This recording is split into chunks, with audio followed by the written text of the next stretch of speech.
Immigration ਦੇ ਨਾਲ ਜੁੜੀਆਂ ਹੋਈਆਂ ਅਪਡੇਟਸ ਲੈ ਕੇ ਮੈਂ ਵਰੁਣ ਕੌਰ ਮਾਨ ਹਾਜ਼ਰ। ਸਤਿ ਸ਼੍ਰੀ ਅਕਾਲ। ਤੁਸੀਂ ਦੇਖ ਰਹੇ ਹੋ ਪੰਜਾਬ ਮੇਲ USA। ਵਿਦੇਸ਼ ਭੇਜਣ ਦੇ ਨਾਂ ਤੇ ਵਿਦਿਆਰਥੀਆਂ ਦੇ ਨਾਲ ਠੱਗੀ ਤੇ ਹਾਈ ਕੋਰਟ ਸਖਤ 377 ਸ਼ਿਕਾਇਤਾਂ ਪਿੱਛੋਂ ਇੱਕ FIR। ਪ੍ਰਵਾਸੀਆਂ ਨੂੰ ਬਗੈਰ ਕਿਸੇ ਸੁਣਵਾਈ ਤੋਂ ਡਿਪੋਰਟ ਕਰੇਗਾ ਕਿ ਸੱਚਮੁੱਚ ਅਮਰੀਕਾ। 700 ਪੰਜਾਬੀ ਵਿਦਿਆਰਥੀਆਂ ਦੇ ਨਾਲ ਧੋਖਾ। ਕੈਨੇਡਾ ਬਾਰਡਰ ਸਿਕਿਉਰਿਟੀ ਏਜੰਸੀ ਦੇ ਵੱਲੋਂ ਦੇਸ਼ ਛੱਡਣ ਦਾ ਹੁਕਮ। ਇੱਕ ਹਫ਼ਤੇ 'ਚ ਬਚਾਏ ਗਏ 150 ਗੈਰ ਕਾਨੂੰਨੀ ਪ੍ਰਵਾਸੀ IOM। ਭਾਰਤੀਆਂ ਲਈ ਚੰਗੀ ਖਬਰ, ਆਸਟ੍ਰੇਲੀਆ ਨੇ ਇਮੀਗ੍ਰੇਸ਼ਨ ਨਿਯਮਾਂ ਦੇ ਵਿੱਚ ਦਿੱਤੀ ਢਿੱਲ। ਕੈਨੇਡਾ ਸਰਕਾਰ ਵੱਲੋਂ ਵਿਦੇਸ਼ੀ ਕਿਸਾਨਾਂ ਤੇ ਖੇਤੀਬਾੜੀ ਕਾਮਿਆਂ ਨੂੰ ਆਕਰਸ਼ਿਤ ਕਰਨਾ ਜਾਰੀ। ਹੁਣ ਪਾਸਪੋਰਟ ਨਵਿਆਉਣ ਦੇ ਲਈ ਆਨਲਾਈਨ ਅਪਲਾਈ ਕਰ ਸਕਣਗੇ ਕੈਨੇਡੀਅਨਸ।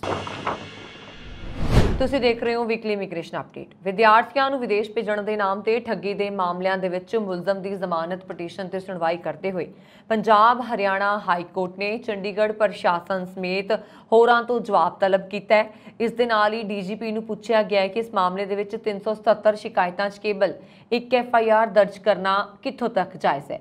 ਪਟੀਸ਼ਨ ਦਾਖਲ ਕਰਦੇ ਹੋਏ ਜੋਤੀ ਠਾਕੁਰ ਨੇ ਇਸ ਮਾਮਲੇ ਦੇ ਵਿੱਚ ਰੈਗੂਲਰ ਜ਼ਮਾਨਤ ਦੇਣ ਦੀ ਮੰਗ ਕੀਤੀ ਹੈ। ਪਟੀਸ਼ਨਕਰਤਾ ਨੇ ਦੱਸਿਆ ਕਿ ਵਿਦਿਆਰਥੀਆਂ ਨੂੰ ਵਿਦੇਸ਼ ਭੇਜਣ ਦੇ ਨਾਮ ਤੇ ਉਹਨਾਂ ਤੇ ਠੱਗੀ ਦੇ ਦੋਸ਼ ਦੇ ਵਿੱਚ ਚੰਡੀਗੜ੍ਹ ਪੁਲਿਸ ਨੇ ਉਹਨਾਂ ਅਤੇ ਸਹਿ ਮੁਲਾਜ਼ਮਾਂ ਖਿਲਾਫ FIR ਦਰਜ ਕੀਤੀ ਸੀ। ਇਸ ਮਾਮਲੇ ਦੇ ਵਿੱਚ ਪਟੀਸ਼ਨਰ ਨੇ ਆਪਣੀ ਭੂਮਿਕਾ ਤੋਂ ਇਨਕਾਰ ਕਰਦੇ ਹੋਏ ਰੈਗੂਲਰ ਜ਼ਮਾਨਤ ਦੇਣ ਦੀ ਅਪੀਲ ਕੀਤੀ। ਪਟੀਸ਼ਨਰ ਦਾ ਵਿਰੋਧ ਕਰਦੇ ਹੋਏ ਚੰਡੀਗੜ੍ਹ ਪ੍ਰਸ਼ਾਸਨ ਦੇ ਵੱਲੋਂ ਦੱਸਿਆ ਗਿਆ ਕਿ ਇਸ ਮਾਮਲੇ ਦੇ ਵਿੱਚ ਕੁੱਲ 377 ਸ਼ਿਕਾਇਤਾਂ ਪ੍ਰਾਪਤ ਹੋਈਆਂ ਨੇ ਅਤੇ ਅਜਿਹੇ ਵਿੱਚ ਪਟੀਸ਼ਨਰ ਨੂੰ ਜ਼ਮਾਨਤ ਨਹੀਂ ਦਿੱਤੀ ਜਾਣੀ ਚਾਹੀਦੀ।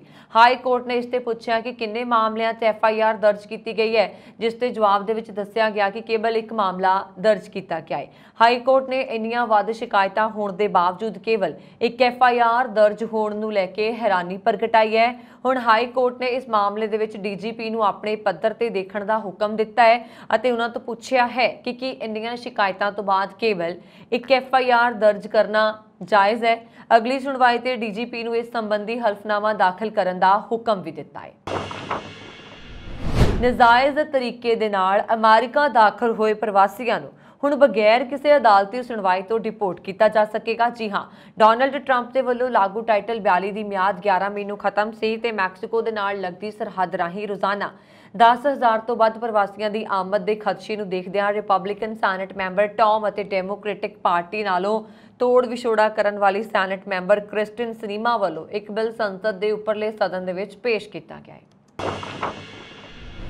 ਅਮਰੀਕਾ ਵਿੱਚ ਇੱਕ ਵਾਰ ਫਿਰ ਲੱਖਾਂ ਪ੍ਰਵਾਸੀਆਂ ਨੂੰ ਪੱਕਾ ਕਰਨ ਦੀ ਤਿਆਰੀ ਕੀਤੀ ਜਾ ਰਹੀ ਹੈ। ਜੀ ਹਾਂ, US ਸਿਟੀਜ਼ਨਸ਼ਿਪ ਐਕਟ 2023 ਦੇ ਅਧੀਨ ਤਕਰੀਬਨ 1.25 ਕਰੋੜ ਪ੍ਰਵਾਸੀਆਂ ਨੂੰ ਗ੍ਰੀਨ ਕਾਰਡ ਮਿਲ ਸਕਦਾ ਹੈ, ਜਿਨ੍ਹਾਂ ਦੇ ਵਿੱਚੋਂ 45 ਲੱਖ ਉਹ ਲੋਕ ਨੇ ਜਿਨ੍ਹਾਂ ਦੇ ਬੱਚਿਆਂ ਨੂੰ ਅਮਰੀਕੀ ਨਾਗਰਿਕਤਾ ਮਿਲ ਚੁੱਕੀ ਹੈ। ਗੈਰ ਕਾਨੂੰਨੀ ਤਰੀਕੇ ਦੇ ਨਾਲ ਅਮਰੀਕਾ ਪੁੱਜੇ 16 ਲੱਖ ਪ੍ਰਵਾਸੀ ਅਮਰੀਕੀ ਨਾਗਰਿਕਾਂ ਦੇ ਨਾਲ ਵਿਆਹ ਕਰਵਾ ਚੁੱਕੇ ਨੇ, ਜਦਕਿ 6,75,000 ਦੇ ਵਿਆਹ ਗ੍ਰੀਨ ਕਾਰਡ ਧਾਰਕਾਂ ਦੇ ਨਾਲ ਹੋਇਆ ਹੈ। ਕੈਨੇਡਾ ਬਾਰਡਰ ਸਿਕਿਉਰਿਟੀ ਏਜੰਸੀ ਨੇ ਕੈਨੇਡਾ 'ਚ ਪੜ ਰਹੇ ਭਾਰਤੀ ਵਿਦਿਆਰਥੀਆਂ ਨੂੰ ਵੱਡਾ ਝਟਕਾ ਦਿੱਤਾ ਹੈ। ਕੈਨੇਡਾ ਬਾਰਡਰ ਸਿਕਿਉਰਿਟੀ ਨੇ 700 ਪੰਜਾਬੀ ਵਿਦਿਆਰਥੀਆਂ ਨੂੰ ਡਿਪੋਰਟ ਕਰਨ ਦੇ ਨੋਟਿਸ ਜਾਰੀ ਕਰਕੇ ਕੁਝ ਦਿਨਾਂ ਦੇ ਅੰਦਰ ਕੈਨੇਡਾ ਛੱਡਣ ਦੇ ਹੁਕਮ ਦਿੱਤੇ ਨੇ। ਦੱਸਿਆ ਜਾ ਰਿਹਾ ਕਿ ਇਹਨਾਂ ਵਿਦਿਆਰਥੀਆਂ ਨੇ ਜਲੰਧਰ ਦੀ ਇੱਕ ਏਜੰਸੀ ਐਜੂਕੇਸ਼ਨ ਮਾਈਗ੍ਰੇਸ਼ਨ ਰਾਹੀਂ ਕੈਨੇਡਾ ਦਾ ਸਟੱਡੀ ਵੀਜ਼ਾ ਲਿਆ ਸੀ। ਕੈਨੇਡਾ ਵਿੱਚ ਇਸ ਤਰ੍ਹਾਂ ਦੀ ਸਿੱਖਿਆ ਦੇ ਨਾਲ ਧੋਖਾਧੜੀ ਦਾ ਇਹ ਪਹਿਲਾ ਮਾਮਲਾ ਹੈ। ਦਰਅਸਲ ਇਹਨਾਂ ਵਿਦਿਆਰਥੀਆਂ ਨੇ ਕੈਨੇਡਾ ਵਿੱਚ ਆਪਣੀ ਪੜ੍ਹਾਈ ਪੂਰੀ ਕੀਤੀ ਸੀ, ਪਰ ਜਦੋਂ ਉਹਨਾਂ ਨੇ PR ਲਈ ਅਪਲਾਈ ਕੀਤਾ ਤਾਂ ਜਾਂਚ ਵਿੱਚ ਇਹਨਾਂ ਦੇ ਦਸਤਾਵੇਜ਼ ਜਾਲੀ ਪਾਏ ਗਏ, ਜਦੋਂ ਕਿ ਉਕਤ ਦਸਤਾਵੇਜ਼ ਦੇ ਆਧਾਰ ਤੇ ਉਹਨਾਂ ਨੂੰ ਨਾ ਕੇਵਲ ਵੀਜ਼ਾ ਮਿਲਿਆ ਸਗੋਂ ਕੈਨੇਡਾ ਦੇ ਕਾਲਜਿਸ ਦੇ ਵਿੱਚ ਦਾਖਲਾ ਵੀ ਮਿਲ ਗਿਆ। ਐਜੂਕੇਸ਼ਨ ਮਾਈਗ੍ਰੇਸ਼ਨ ਸਰਵਿਸ ਏਜੰਸੀ ਚਲਾਉਣ ਵਾਲੇ ਬ੍ਰਿਜੇਸ਼ ਮਿਸ਼ਰਾ ਨਾਂ ਦੇ ਵਿਅਕਤੀ ਨੇ ਇਹਨਾਂ ਵਿਦਿਆਰਥੀਆਂ ਦੇ ਨਾਲ ਧੋਖਾਧੜੀ ਕੀਤੀ। ਇਹਨਾਂ 700 ਵਿਦਿਆਰਥੀਆਂ ਨੇ ਬ੍ਰਿਜੇਸ਼ ਮਿਸ਼ਰਾ ਰਾਹੀਂ ਹੀ ਸਟੱਡੀ ਵੀਜ਼ਾ ਲਈ ਅਪਲਾਈ ਕੀਤਾ ਸੀ। ਇੰਨਾ ਹੀ ਨਹੀਂ, ਮਿਸ਼ਰਾ ਨੇ ਇਹਨਾਂ ਸਾਰੇ 700 ਵਿਦਿਆਰਥੀਆਂ ਤੋਂ 16 ਲੱਖ ਰੁਪਏ ਲਏ ਸੀ। ਬ੍ਰਿਜੇਸ਼ ਮਿਸ਼ਰਾ ਨੇ ਬੜੀ ਚਲਾਕੀ ਨਾਲ ਇਹਨਾਂ ਵਿਦਿਆਰਥੀਆਂ ਤੋਂ ਸਾਰੇ ਦਸਤਾਵੇਜ਼ ਤੇ ਦਸਤਖਤ ਕਰਵਾ ਲਏ, ਪਰ ਖੁਦ ਦਸਤਖਤ ਨਹੀਂ ਕੀਤੇ। ਇਸ ਲਈ ਕੈਨੇਡੀਅਨ ਏਜੰਸੀਆਂ ਇਸ ਗੱਲ ਨੂੰ ਸਵੀਕਾਰ ਨਹੀਂ ਕਰਦੀਆਂ, ਪਰ ਵਿਦਿਆਰਥੀਆਂ ਦਾ ਕਹਿਣਾ ਹੈ ਕਿ ਉਹਨਾਂ ਨੂੰ ਇਸ ਬਾਰੇ ਕੁਝ ਨਹੀਂ ਪਤਾ। ਤੁਹਾਨੂੰ ਦੱਸ ਦਈਏ ਕਿ ਇਹਨਾਂ ਵਿਦਿਆਰਥੀਆਂ ਨੂੰ 2018-19 ਚ ਪੜ੍ਹਾਈ ਲਈ ਕੈਨੇਡਾ ਭੇਜਿਆ ਗਿਆ ਸੀ। ਇਹ ਦਾਖਲਾ ਆਫਰ ਲੈਟਰ ਲਗਭਗ 5 ਸਾਲ ਪੁਰਾਣੇ ਨੇ, ਪਰ ਇਸ ਦਾ ਖੁਲਾਸਾ ਉਦੋਂ ਹੋਇਆ ਜਦੋਂ ਇਹਨਾਂ ਸਾਰੇ ਵਿਦਿਆਰਥੀਆਂ ਨੇ ਆਪਣੀ ਪੜ੍ਹਾਈ ਪੂਰੀ ਕਰਨ ਤੋਂ ਬਾਅਦ ਉੱਥੇ PR ਦੇ ਲਈ ਅਪਲਾਈ ਕੀਤਾ। ਹੁਣ ਇਹਨਾਂ 700 ਵਿਦਿਆਰਥੀਆਂ ਦੇ ਭਵਿੱਖ ਤੇ ਸੰਕਟ ਖੜਾ ਹੋ ਗਿਆ ਹੈ। ਇੰਟਰਨੈਸ਼ਨਲ ਆਰਗੇਨਾਈਜੇਸ਼ਨ ਫਾਰ ਮਾਈਗ੍ਰੇਸ਼ਨ ਨੇ ਕਿਹਾ ਕਿ ਪਿਛਲੇ ਹਫ਼ਤੇ 150 ਪ੍ਰਵਾਸੀਆਂ ਨੂੰ ਬਚਾਇਆ ਗਿਆ ਅਤੇ ਲੀਬੀਆ ਵਾਪਸ ਭੇਜਿਆ ਗਿਆ। समाचार एजेंसी शिन्हुआ ने संयुक्त राष्ट्र की संस्था के हवाले दे नाल कहा ਕਿ 30 ਅਪ੍ਰੈਲ ਤੋਂ 6 ਮਈ ਦੀ ਮਿਆਦ ਵਿੱਚ 150 ਪ੍ਰਵਾਸੀਆਂ ਨੂੰ ਰੋਕਿਆ ਗਿਆ ਅਤੇ ਲੀਬੀਆ ਵਾਪਸ ਭੇਜ ਦਿੱਤਾ ਗਿਆ।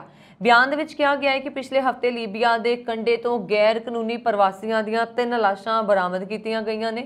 ਸੰਗਠਨ ਨੇ ਕਿਹਾ ਕਿ ਇਸ ਸਾਲ ਹੁਣ ਤੱਕ 4969 ਗੈਰ ਕਾਨੂੰਨੀ ਪ੍ਰਵਾਸੀਆਂ ਨੂੰ ਬਚਾਇਆ ਗਿਆ ਹੈ ਅਤੇ ਲੀਬੀਆ ਵਾਪਸ ਭੇਜਿਆ ਗਿਆ ਹੈ।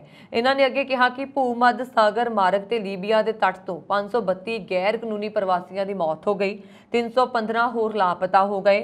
2011 ਚ ਮਰਹੂਮ ਤਾਨਾਸ਼ਾਹ ਮੁਅੰਮਰ ਗਦਾਫੀ ਦੇ ਸ਼ਾਸਨ ਦੇ ਪਤਨ ਤੋਂ ਬਾਅਦ ਦੇਸ਼ ਵਿੱਚ ਅਸਥਿਰਤਾ ਅਤੇ ਹਫੜਾ-ਦਫੜੀ ਕਾਰਨ ਬਹੁਤ ਸਾਰੇ ਪ੍ਰਵਾਸੀ ਜ਼ਿਆਦਾਤਰ ਅਫਰੀਕੀ ਲੀਬੀਆ ਤੋਂ ਭੂ-ਮੱਧ ਸਾਗਰ ਨੂੰ ਪਾਰ ਕਰਕੇ ਯੂਰਪੀ ਕਿਨਾਰਿਆਂ ਤੱਕ ਜਾਣ ਦੀ ਚੋਣ ਕਰਦੇ ਨੇ। ਆਸਟ੍ਰੇਲੀਆਈ ਸਰਕਾਰ ਨੇ ਮੰਗਲਵਾਰ ਨੂੰ ਆਪਣੀ ਇਮੀਗ੍ਰੇਸ਼ਨ ਪ੍ਰਣਾਲੀ ਵਿੱਚ ਸੁਧਾਰਾਂ ਦਾ ਐਲਾਨ ਕੀਤਾ। ਇਹ ਐਲਾਨ ਇਸ ਲਈ ਕੀਤਾ ਗਿਆ ਤਾਂ ਜੋ ਕੋਵਿਡ ਮਹਾਮਾਰੀ ਦੇ ਬਾਅਦ ਦੇਸ਼ ਵਿੱਚ ਆਈ ਵਿਦੇਸ਼ੀ ਕਾਮਿਆਂ ਦੀ ਕਮੀ ਨੂੰ ਪੂਰਾ ਕੀਤਾ ਜਾ ਸਕੇ। ਕੋਵਿਡ ਪਾਬੰਦੀ ਦੇ ਕਾਰਨ ਲਗਭਗ 2 ਸਾਲਾਂ ਤੱਕ ਕਾਮੇ ਦੇਸ਼ ਵਿੱਚ ਦਾਖਲ ਨਹੀਂ ਹੋ ਸਕੇ ਸਨ। ਬਜਟ ਵਿੱਚ ਐਲਾਨੀਆਂ ਗਈਆਂ ਤਬਦੀਲੀਆਂ ਅਸਥਾਈ ਵੀਜ਼ਾ ਤੇ ਕਾਮਿਆਂ ਲਈ ਸਥਾਈ ਨਿਵਾਸ ਪ੍ਰਾਪਤ ਕਰਨ ਮੌਕੇ ਖੋਲ੍ਹਣਗੀਆਂ ਅਤੇ ਕੁਝ ਵਿਦੇਸ਼ੀ ਵਿਦਿਆਰਥੀਆਂ ਨੂੰ ਗ੍ਰੈਜੂਏਸ਼ਨ ਤੋਂ ਬਾਅਦ ਦੇਸ਼ ਵਿੱਚ ਲੰਬੇ ਸਮੇਂ ਤੱਕ ਕੰਮ ਕਰਨ ਦੀ ਆਗਿਆ ਦੇਗੀ। ਮਤਲਬ ਆਸਟ੍ਰੇਲੀਆਈ ਉੱਚ ਸਿੱਖਿਆ ਸੰਸਥਾਵਾਂ ਦੇ ਵਿੱਚ ਪੜ੍ਹਾਈ ਪੂਰੀ ਕਰਨ ਵਾਲੇ ਵਿਦੇਸ਼ੀ ਵਿਦਿਆਰਥੀਆਂ ਨੂੰ ਪੜ੍ਹਾਈ ਤੋਂ ਬਾਅਦ 2 ਸਾਲ ਦੇ ਲਈ ਦੇਸ਼ ਵਿੱਚ ਕੰਮ ਕਰਨ ਦੀ ਆਗਿਆ ਦਿੱਤੀ ਜਾਏਗੀ। ਸਰਕਾਰ ਨੇ ਮੰਗਲਵਾਰ ਨੂੰ ਬਜਟ ਪੇਪਰਾਂ ਦੇ ਵਿੱਚ ਕਿਹਾ ਕਿ ਮਾਈਗ੍ਰੇਸ਼ਨ ਪ੍ਰਣਾਲੀ ਵਿੱਚ ਸੁਧਾਰ ਕਰਨਾ ਯਕੀਨੀ ਬਣਾਏਗਾ ਕਿ ਆਸਟ੍ਰੇਲੀਆ ਦੇ ਰਾਸ਼ਟਰੀ ਹਿੱਤਾਂ ਦੀ ਪੂਰਤੀ ਕਰਦਾ ਹੈ ਅਤੇ ਆਸਟ੍ਰੇਲੀਆਈ ਕਾਮਿਆਂ ਦੇ ਹੁਨਰ ਅਤੇ ਸਮਰੱਥਾਵਾਂ ਨੂੰ ਪੂਰਾ ਕਰਦਾ ਹੈ। ਸਰਕਾਰ ਨੇ ਅਕਤੂਬਰ ਦੇ ਪੂਰਵ ਅਨੁਮਾਨ ਦੇ ਵਿੱਚ 2,35,000 ਤੋਂ ਜੂਨ ਦੇ ਵਿੱਚ ਖਤਮ ਹੋਣ ਵਾਲੀ ਵਿੱਤੀ ਸਾਲ ਦੇ ਲਈ ਆਸਟ੍ਰੇਲੀਆ ਦੇ ਵਿੱਚ ਸ਼ੁੱਧ ਵਿਦੇਸ਼ੀ ਪ੍ਰਵਾਸ ਦੇ ਲਈ ਆਪਣੇ ਅਨੁਮਾਨਾਂ ਨੂੰ 4 ਲੱਖ ਤੱਕ ਵਧਾ ਦਿੱਤਾ। ਅਗਲੇ ਵਿੱਤੀ ਸਾਲ ਦੇ ਲਈ ਸ਼ੁੱਧ ਇਮੀਗ੍ਰੇਸ਼ਨ ਉਮੀਦਵਾਰਾਂ ਨੂੰ 2,35,000 ਤੋਂ ਵਧਾ ਕੇ 3,15,000 ਕਰ ਦਿੱਤਾ ਗਿਆ।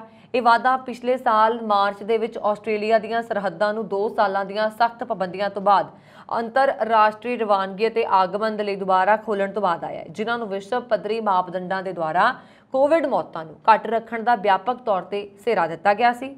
ਆਸਟ੍ਰੇਲੀਆ ਵੱਧ ਤੋਂ ਵੱਧ ਹੁਨਰਮੰਦ ਪ੍ਰਵਾਸੀਆਂ ਨੂੰ ਲਿਆਉਣ ਦੇ ਲਈ ਕੈਨੇਡਾ ਅਤੇ ਜਰਮਨੀ ਵਰਗੇ ਦੇਸ਼ਾਂ ਦੇ ਨਾਲ ਮੁਕਾਬਲਾ ਕਰ ਰਿਹਾ ਹੈ, ਜਿਸ ਦੀ ਵੱਧਦੀ ਹੋਈ ਆਬਾਦੀ ਦੁਆਰਾ ਮੰਗ ਵਿੱਚ ਵਾਧਾ ਹੋਇਆ ਹੈ। ਕੈਫੇ ਤੋਂ ਲੈ ਕੇ ਨਿਰਮਾਣ ਫਾਰਮਾਂ ਤੱਕ ਦੇ ਕਾਰੋਬਾਰਾਂ ਨੇ ਕਰਮਚਾਰੀਆਂ ਦੇ ਵੱਡੇ ਪਾੜੇ ਨੂੰ ਭਰਨ ਦੇ ਲਈ ਸੰਘਰਸ਼ ਕੀਤਾ ਹੈ ਅਤੇ ਕਰਮਚਾਰੀਆਂ ਨੂੰ ਲੱਭਣ ਦੇ ਲਈ ਭਾਰਤੀ ਬੋਨਸ ਅਤੇ ਹੋਰ ਲਾਭਾਂ ਦਾ ਸਹਾਰਾ ਲਿਆ ਹੈ।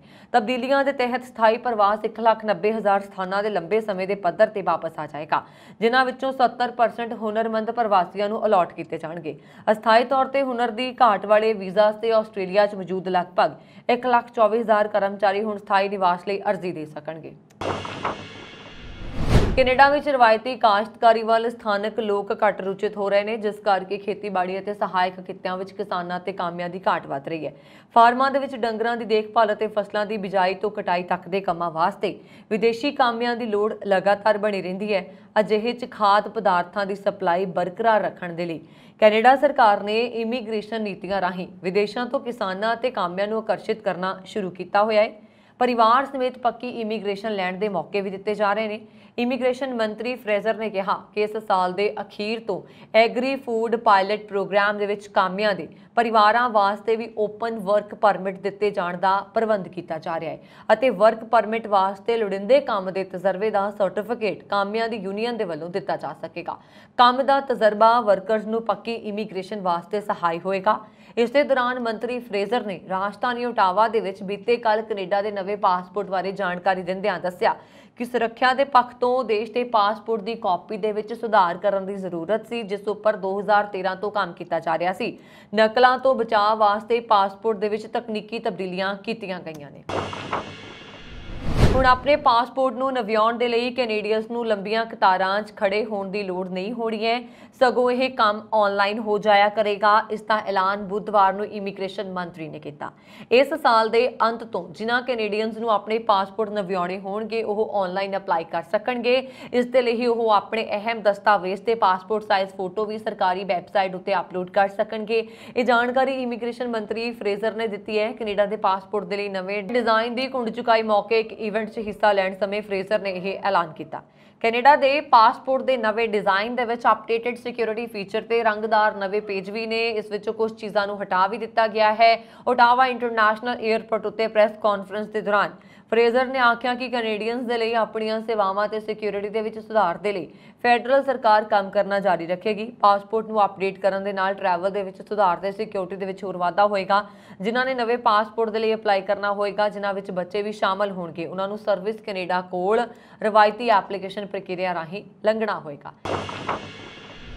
ਇਸ ਸਨ ਇਮੀਗ੍ਰੇਸ਼ਨ ਦੇ ਨਾਲ ਜੁੜੀਆਂ ਹੋਈਆਂ ਅਪਡੇਟਸ। ਸਾਡਾ YouTube ਚੈਨਲ ਪੰਜਾਬ ਮੇਲ USA TV ਜ਼ਰੂਰ ਸਬਸਕ੍ਰਾਈਬ ਕਰ ਦਿਓ ਜੀ। ਵਰੁਣ ਕੌਰ ਮਾਨ ਨੂੰ ਦਿਓ ਆਗਿਆ। ਸ਼ੁਕਰੀਆ। ਸਤਿ ਸ਼੍ਰੀ ਅਕਾਲ।